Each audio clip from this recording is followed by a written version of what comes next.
Mijiet ta' devoti tal-Labta tal-Karmelu u terzjarji Karmelitani ħolqu l-Bażilika tal-Madonna tal-Karmelu fil-Belt Valletta f'jum is-Solennità tal-festa, is-16 ta' Lulju, għall-Quddiesa Solenni tal-festa. Il-Quddiesa li għalija attendew il-President ta' Malta George Vella u s-Sinjura tiegħu, deputati parlamentari tad-Distrett u kunsilliera lokali, kienet iċċelebrata mill-Provinċjal Patri Joseph Saliba Karmelitan flimkien mal-Patrijiet Karmelitani f'Malta u għatta saċerdoti oħra. Filwaqt li Monsinjur Joseph Farrugia niselx il-paniġirku.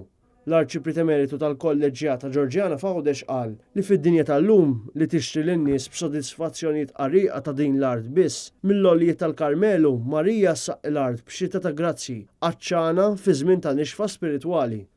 Xhieda ta' din id-devozzjoni b'saħħitha lejn tal-Karmelu huma n-numru kbir ta' persuni li minn kull rokna tal-Gżejjer Maltin jerħula lejn dan is-santwarju Bażilika matul is-sena għall-wens u l-farax tal-Madonna fi żminijiet ta' diffikultà tal-ħajja.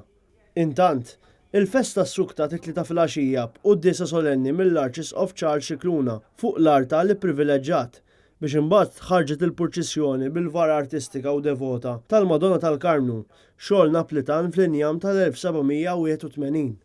Din il-Bażilika hija wkoll santwarju Marjan għaliex fiha hemm l-inkwadru titolari antik tal-Madonna tal-Karmelu li ġiet inkurnata b'digritt tal-Vatikan fl-1881. Matul dan ix-xahar, bosta huma l-irħula madwar Malta li jiċċelebraw il-festa tal-Madonna tal-Karmelu tul il-ħdud kollha ta' Lulju. Fosthom dawk ta' Flerdeli, il-Fgura, il-Gżira, l-Imdina, Birkirkara, iż-Żurriq u l-Balluta f'San Ġiljan. L-Awċin imbagħad jiċċelebraw din id-devozzjoni Karmelitana festa fi Xlendi fit-tielet ħadd ta' Awwissu.